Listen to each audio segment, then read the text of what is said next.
Yeah, I think as humans, we're kind of living like if we make the wrong choice, we're never going to get a do-over. Right. This just came up yesterday. It's like, oh, well, what if this is the wrong move? Or what if this is the wrong city? Or we'll go and pick another one. Yeah. Right? It's weird. It's like the mind just has this viewpoint. I've got to get everything right. And tough conversations is something I talk about a lot. And I think we're just worried it's going to be a train wreck. And we just assume we're not going to get a round 2. Yeah. Or around 3 to just work it out. Yeah. I want a book. Maybe there's a book on this, but I think someone should write a book about the fact that there's usually a do-over. So we can relax. Yeah. And it's so great you say that, because to me, underneath that capacity so what you're saying is totally accurate. We can totally have a do-over. You just choose again. So that to me is like, when I hear that kind of goes into my brain.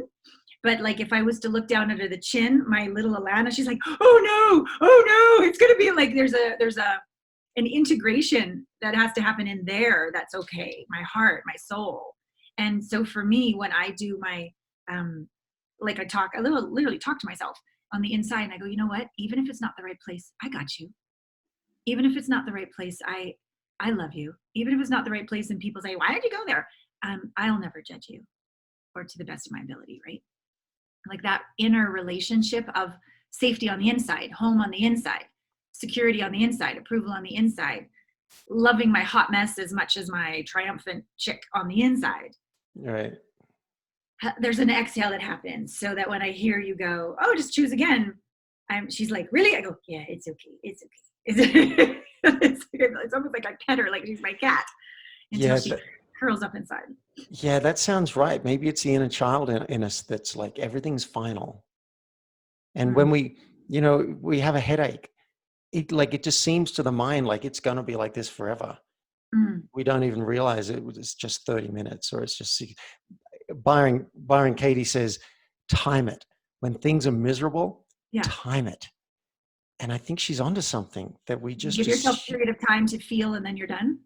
No, time it so that you have evidence that it only lasts for a finite time. Oh, I see what you're saying. Because things shift. Yeah. But it's like we don't know things shift. When we're in it, it just feels horrible. And this is the way, like, I feel like a terrible mother. This is how I'm going to feel for the next 2 years. It's not like, then the doorbell rings and we forget it all and we're fine for the next minute while we answer the doorbell. True. But it seems to the mind like everything's forever, and we just can't make a mistake.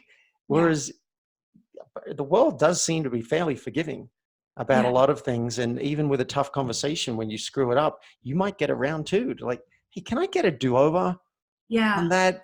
With your son or with your ex-partner, can I get a do-over on that? I said some things I wish I hadn't said, and I missed some stuff that would have been really good to say, and I could have done some more listening.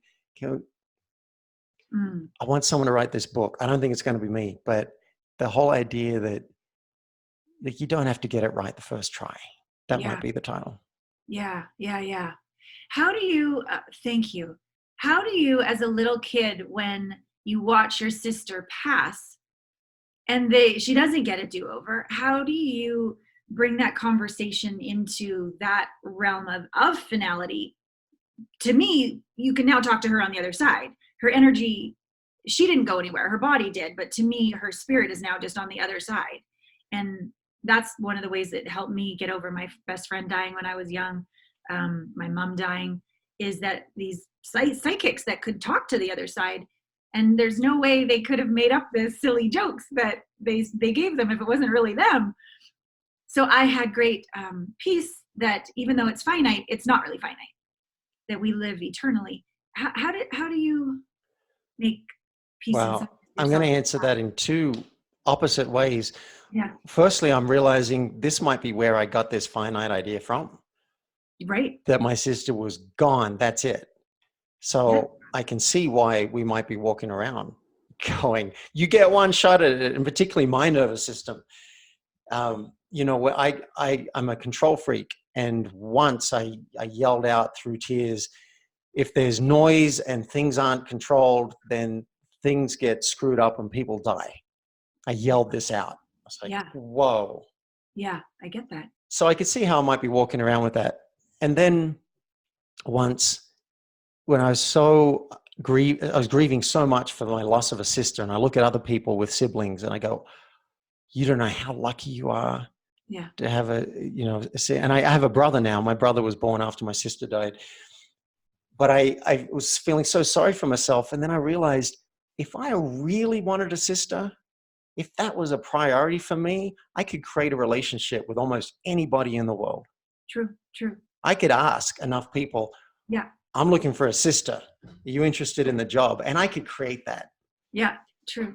So that was a bit of an eye opener for me. And I think it speaks to this idea that they aren't that finite. The mind will want to tell us that. Yeah. Oh no, I've lost that man and there's no one like him in the world, and they blah, blah. Well, that's one way to view it. And I Yes. understand that view, but there's a lot of pain down that path.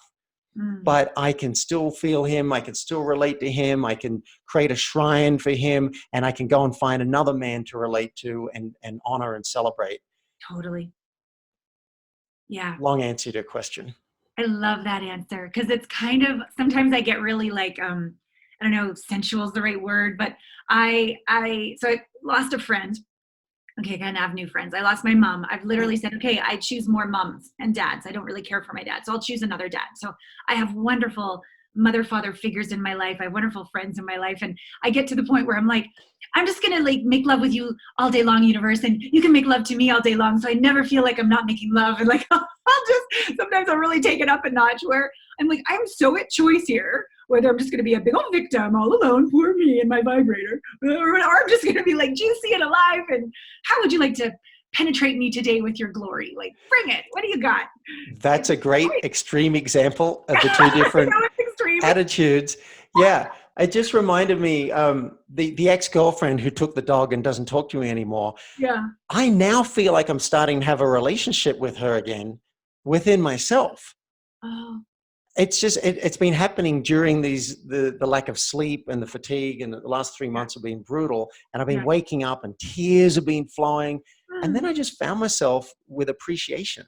Yeah. And I've watched a couple of old videos from our relationship, and I've been laughing so hard and remembering stuff that her family used to do as a joke to people. But now I'm feeling appreciation. It's like she's in my life. It's like if she was literally talking to me, we'd probably only talk once every 2 years, or maybe not even at all. Maybe I wouldn't bother.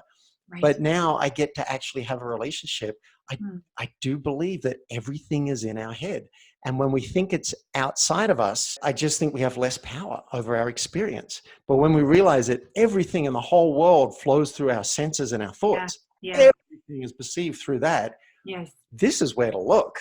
Yeah. As you said, make love to me, universe, versus how could you do this to me, universe? Right? It's a choice.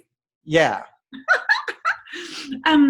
In the Heart Math, where I just was in Cancun, they were talking about this level of coherence. And they're saying about when you're truly in coherence, and they're really giving you all of this math about the brain's field is like an inch around. It sends out like an inch, but the heart's field can be measured 3 feet. So the heart knows something before the brain thinks. Just like you say, we're meaning-making machines, but this heart is actually a brain. It has ganglia. It actually has a mind of its own, like it really does. Wow. And when you're in coherence, which is breathing with appreciation, and you can't think your way to coherence, you can only feel your way to coherence.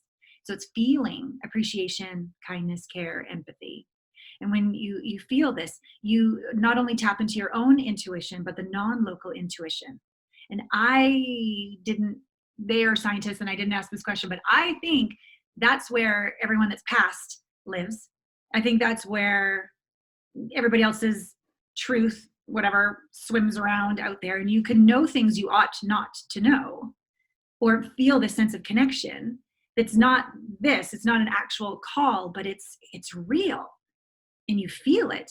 So I don't really know what I'm trying to say here, just that when we are willing to come back to our hearts, when we're willing to soothe ourselves, when we're willing to let go of it having to look a certain way, knowing we could just choose again, there is something very scientific connecting wise that happens with your ex-girlfriend, with my mother on the other side, with my son, who I rarely see, but I feel more connected than ever, and Right. blessings to my ex, like all of this, it's real.